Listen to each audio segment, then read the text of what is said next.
Good morning, Blues. How you doing?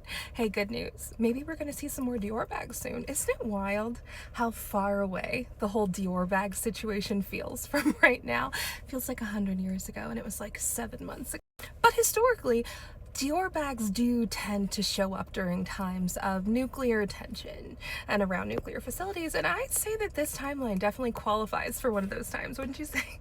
I watched the documentary. It was like 3 hours long on YouTube. That was an interview with the guy who wrote Immaculate Constellation, which is basically the program, allegedly, that exists in the CIA that basically catches and kills any sort of like legitimate evidence, like high definition evidence of UAPs in our country. And this guy worked for the CIA in the Pentagon for like years and years, and he had stumbled upon this program and he tried to go through the proper channels to make sure that everybody knew about it, and was squashed. And he talked about like the way that biologics have been harvested and that people have actually like because they'd talked about it. And it was really, really interesting. It was fascinating. But the thing about this documentary that stuck with me the most was what he said at the end. He said that we are all living in a carefully curated dream, and that every thread in the fabric of our society is put there on purpose by somebody, and that everything that you're seeing isn't real. Like, reality is not what you think it is, and God is real, is what he said. And that has stuck with me this entire time. I'm like, did Dark Batman fire everybody that's doing all of the curating? Because all of the chaos that we've experienced in the last 6 months feels anything but curated. But maybe it is. Maybe we are all supposed to experience this. We're all supposed to understand truly how rotten and spoiled everything that we've experienced in our society really is. Maybe this is the only way that we could come out the other side and be better. I hope that that's what it is. Because while we're all distracted with our dear leader Timo twittering war plans and making up ceasefires, they're still doing a lot of really horrible stuff. There are still masked men in jeggings going around and abducting people off of the street, and blue governors aren't doing anything about it. Like, wake up! Looking at you, Popo! Can you guys please just put your red hat on for a minute and do what you think that they would do? Because there's not a chance that in the event that a blue prez were to be invading red states, that they would just like stand by and comply for the sake of compliance, right? And so you need to take a page out of that book and wake up.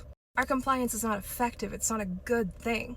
I am glad that our governor here in Colorado, Polis, is refusing to sign a memorandum that was sent out by the Department of Education that was trying to take away basically any program that benefits any child that has extra needs. This memorandum was sent out to school districts all over the country, and they said that it needed to be signed, and if you didn't, then you risked losing all of your federal funding. It basically said that the schools had to pledge to remove any program that disproportionately advantages anybody other than an average white student. So ESL, school lunches, kids with IEPs, all kids with IEPs, and any child who benefits from any sort of specialized counseling for the LGBTQIA+ community.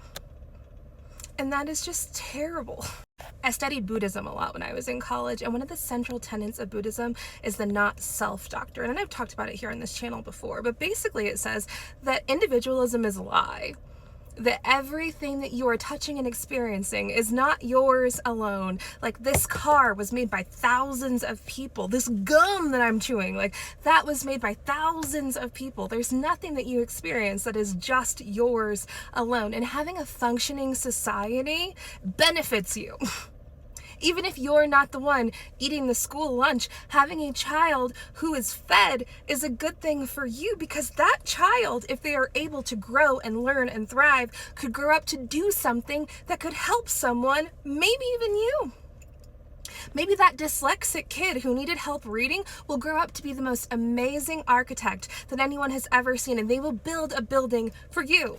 Maybe that kid who has extreme ADHD will grow up and build something that can turn plastics into building materials. You have no idea what those children are capable of, and you'll never know if you kneecap them at the earliest stages of their lives just so that they could grow up and work in the factories that you're trying to make all of our citizens do. Because that's what it really is, right? They don't want people to be strong and educated and smart, because anybody who is doesn't want to make t-shirts for a living. They don't want to screw on water bottle caps for a living. They want us to be stupid because they want to be richer.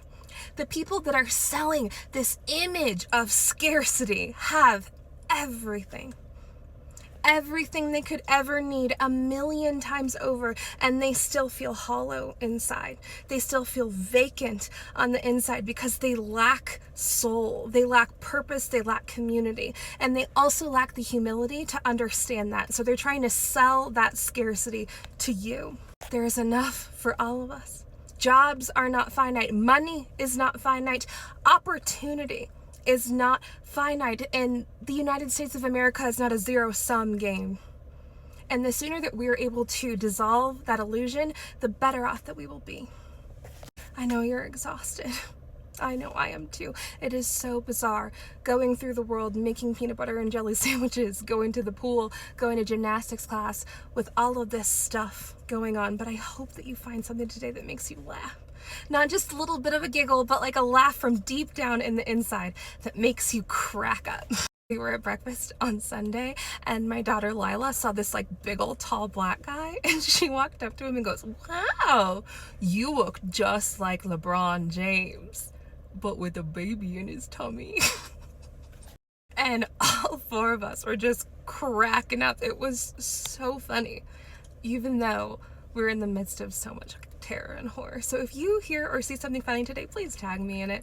Please share it with our community over here. I love you so much. I hope you take care of yourselves today. I hope you drink some yummy coffee. I hope you eat a yummy snack. And as always, keep your eyes up. Keep your feet on the ground, especially eyes up for orbs. I'll see you next time. Ta-ta.